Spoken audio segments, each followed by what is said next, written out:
guys, vacation mode po tayo. Nandito po tayo ngayon sa accommodation and I'm on my way to King Khalid International Airport for my short vacation. So, see you in the Philippines. Stay tuned.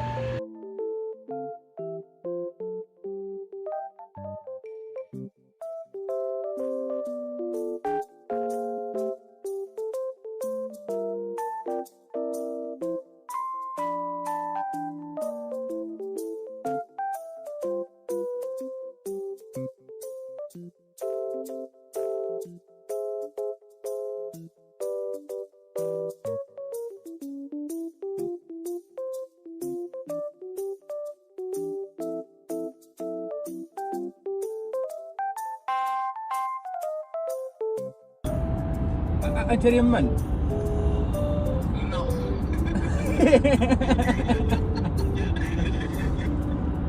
Princess.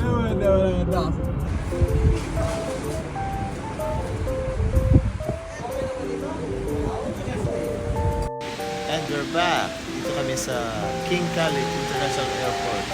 Dito na kami sa loob at nag-aantay ng aming boarding. So stay tuned. I'm with Christian Larissa. Kapatid, ito po yung nakita ko dito sa King Khalid. Kala ko airport. Kita niyo po ba ang aeroplano? First airport.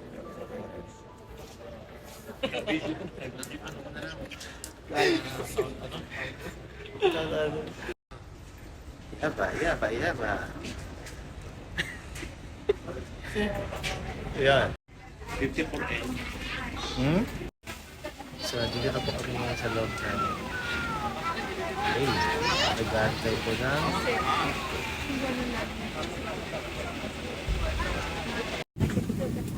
Ready for takeoff.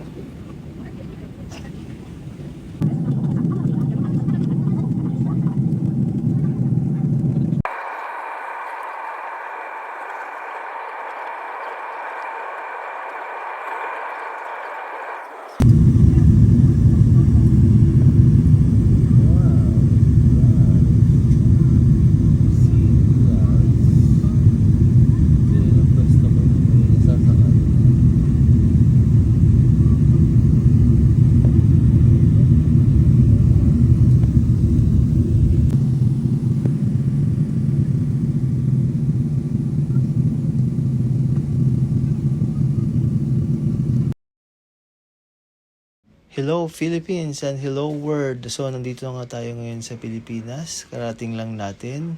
As you can see, nakikita nyo naman.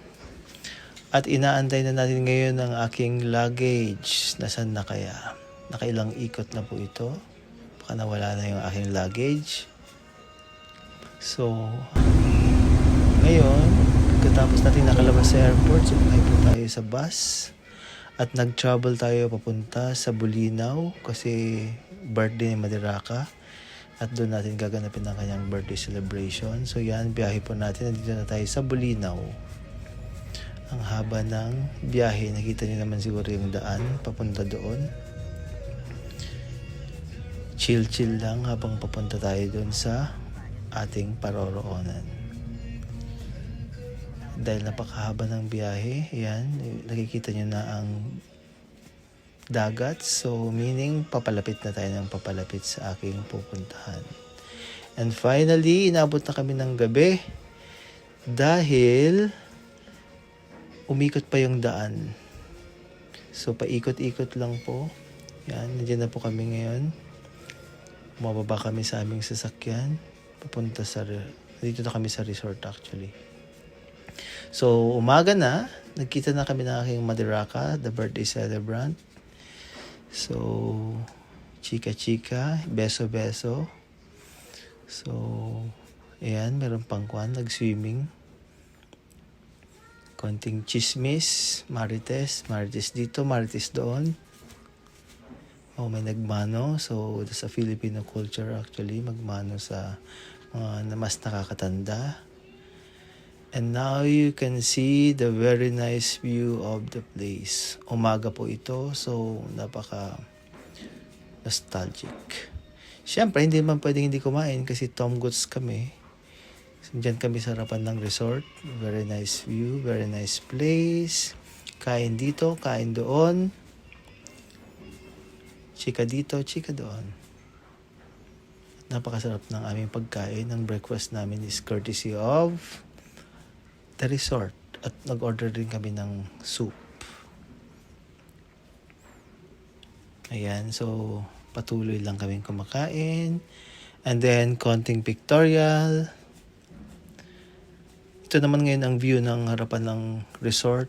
Patanghali na konti kasi nakikita nyo naman yung kulay ng video. It's already afternoon. Napakaganda talaga ng lugar na to. Ayan, so dito tayo ngayon sa front ng Chill Resort. Dito mismo sa may dagat. And it's so refreshing.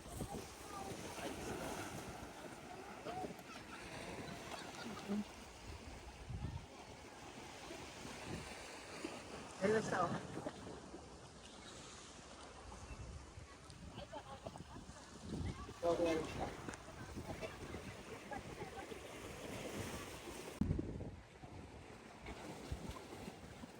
ito ang mini rock formation.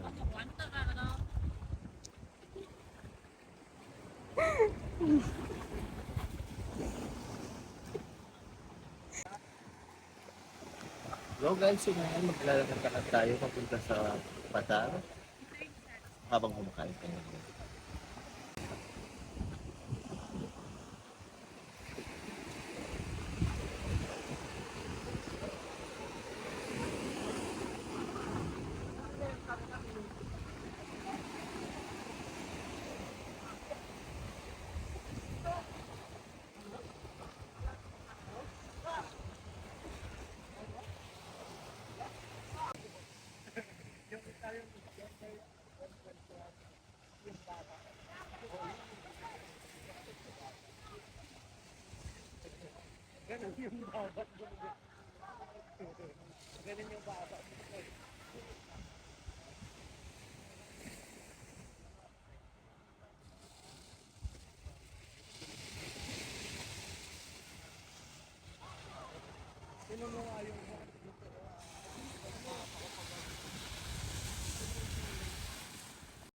So pagkatapos namin naglakad-lakad, mag-pictorial para magkaroon ng mga memories. You can see great photos. Yung mga yan, oh. Sunset is very nice. Yan ang mga pictures. And many more. Emote dito, emote doon. Di ba? Ang ganda. Ganda ng mga pictures. Hindi mo yan maibabalik. Kung pumunta ka talaga sa Bulinaw, hindi ka magsisisi. Dahil nakita niyo naman, napakaganda ng dagat. At the same time, napakapino rin ng buhangin. So, ano pang hinihintay nyo? Tara na! So, napagod na nga kami sa aming lakad. Now, it's time to eat. So, nag-ihaw-ihaw kami. At syempre, acting dito, acting doon. With matching pausok. At ang sarap na aming iniihaw. Mga seafoods. Mga pusit, shrimp, etc. etc. Hot dogs. So, yan. Ako pa yung nagluluto kasi nakatoka ako magluto. Napakasarap mag-ihaw-ihaw sa tabi ng dagat. At nang gumabi na, kahit na hindi naman ako talaga marunong lumangoy, may gatampisaw naman ako kunwari sa pool para may video. Yan o, pinipilit nila ako actually maligo agad. Ang lamig-lamig. So, yan. Mega takas. Akala mo ang taas nandun lang ako sa may mababaw na pool. Hindi pa ako pumupunta dun sa kabila. Yan. Mega tampi-tampisaw. At napakasarap mag-swimming sa gabi kasi hindi ka magiging nog-nog. And then here comes the following day. Anong meron dito?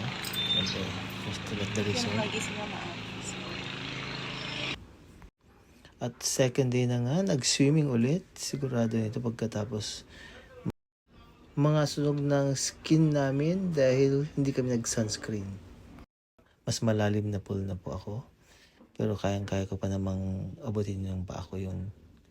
And then, nagbiyahe kami after mag-swimming.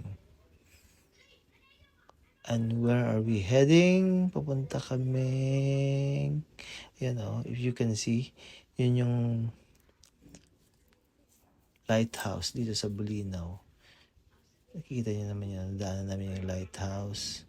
That's the lighthouse.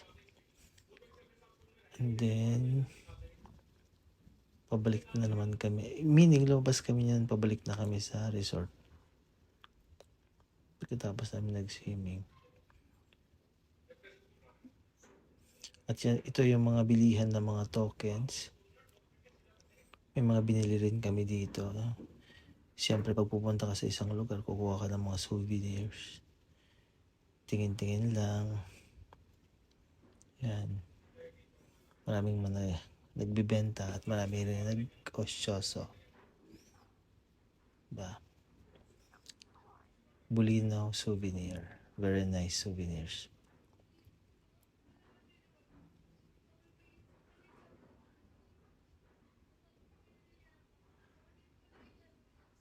And, ito na nga, ang mga street foods. Ito yung pinagkaabalahan namin dito sa lugar, actually. Kumain ng mga street foods like kikiam, squid balls, ano pa ba yung mga yan? Fishball, etc. Aside from mura, masarap. So, yun na nga. Nagpaluto na kami kay ate. Kasi ilalagay nila doon sa cup. At lalagyan din siya ng sauce. So, pagkatapos siyang maluto, yan. Ongoing pa ang cooking. Pumipili kami actually ng mga gusto namin pagkain. And then they're going to fry it there.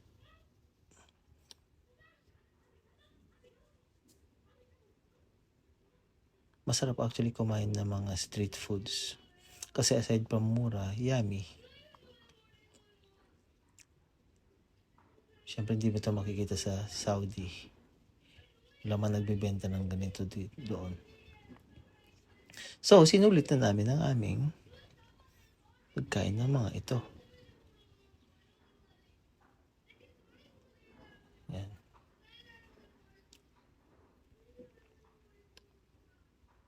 At lalagyan siya ng sauce.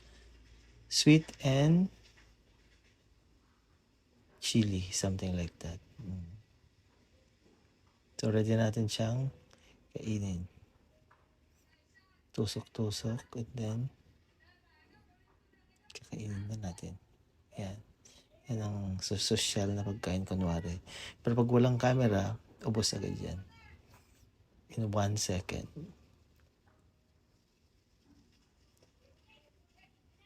So, biyahe ulit. Harap ulit ng resort. So, this time, nag-TikTok na kami. Actually, I had my initial TikTok videos. So, idagdag ko lang po siya dito. Still in front of the resort. At yan, biyahe ulit. Saan kaya kami papunta nito?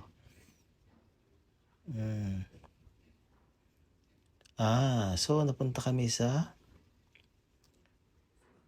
Old Rock. Supposed to be sa Rock Formation, pero nadala kami sa Old Rock. So, pumasok lang kami dito at nagosyoso. Yan po yung Old Rock. Parang Flintstone ng mga building. Parang ganun. So, tumingin-tingin. Kritik-kritik. Pasyal ng saglit. So, yan. And then, after that, dumiretso kami actually sa Bulinaw Falls. Napakaganda ng lugar, kaya lang malayo-layo at maaraw na rin. Mas maganda sana kung pumunta kami dito ng maaga-aga para hindi pa siya mainit. Pero nevertheless, marami kasing type of falls. Hindi lang siya isa. Napuntan lang kami sa pangatlong falls. So, yan. Pababa doon sa falls. Lakad-lakad.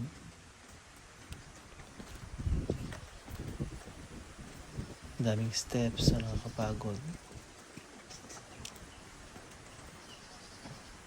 Pababa ng pababa. Siguro mga 500 steps na to. Joke. Ayun, nakikita ko na ang kwan. Malapit na tayo sa baba. Dito tayo ngayon sa Balinaw Falls 3.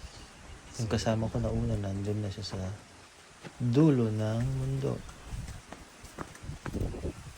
Sige, lakad pa rin ang lakad. Pangtanggal ng taba.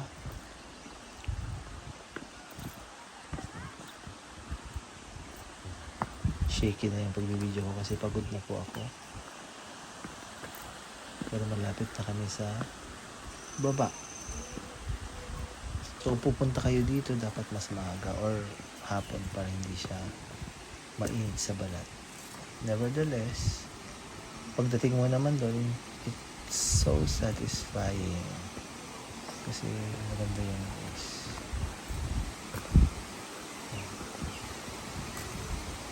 Actually, nasa likod tayo ng part sa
We're on our way to Alaminos. Galing lang po kami sa resort, Chill Resort here in Balinaw. Pauwi na po kami. That's it. Thank you. So after ilang araw naming pamamasyal sa Balinaw, finally we're back in Sual. That's Napocor. See you guys. Thank you for watching.